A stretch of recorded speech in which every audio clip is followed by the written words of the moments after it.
जिन families के अंदर हज के सिलसिले होते हैं कि चलो हज फर्ज हो गया, अदा करो, तो वो जवानी जवानी में हज करके आते हैं। और जिन खानदान के अंदर ये सिलसिले यूं नहीं है तो वो बुढ़ापे का इंतजार करते हैं, बूढ़े होंगे तो हज करेंगे। हालांकि आप एक एक बूढ़े से पूछिएगा जो हज करके आए, एक एक बूढ़े से पूछिएगा कि हज जवानी में जाना चाहिए या बुढ़ापे में। अगर आपको बूढ़े यही मशवरा दें कि नहीं बुढ़ापे में ठीक था, बड़े बिल्कुल तवानाई से हमने हज किया है, सब कुछ कर लिया, बड़ा ज़बरदस्त, तो फिर मुझे भी समझा दीजिएगा कि हमें इतने लोगों ने ये कहा है कि बुढ़ापे में। जब अल्लाह ने दिया है माल तो जवानी हो, तो फिर ये ना देखो कि अल्लाह का शुक्र अदा करो, जवानी है हज कर लो।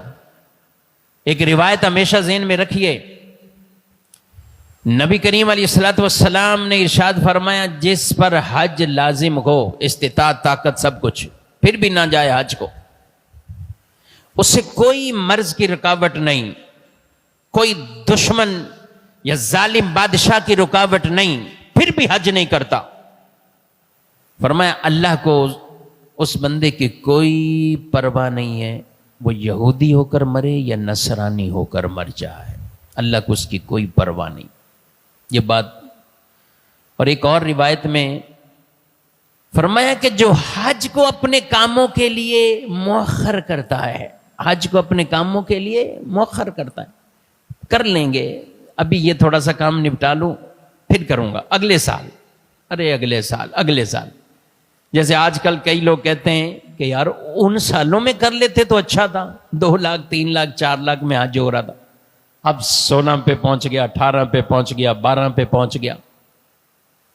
तो जब हम दुनियावी कामों की वजह से हज को रोकते हैं, मौखर करते हैं, फरमाया गया वो शख्स देखेगा हाजी हज करके वापसी आ जाएंगे, उसका काम ऐसे ही अटका हुआ पड़ा हुआ है, उसका काम भी नहीं हुआ होगा।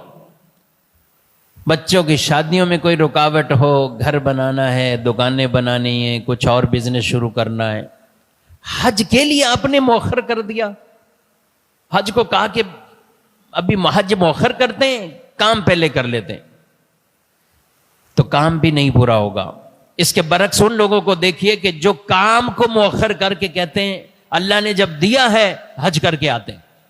हमारे को तो नहीं कह रहे, अल्लाह ने रखा ही उन पर है जिनके पास ऐसी ताकत वुसअत है, हर एक को नहीं रखा।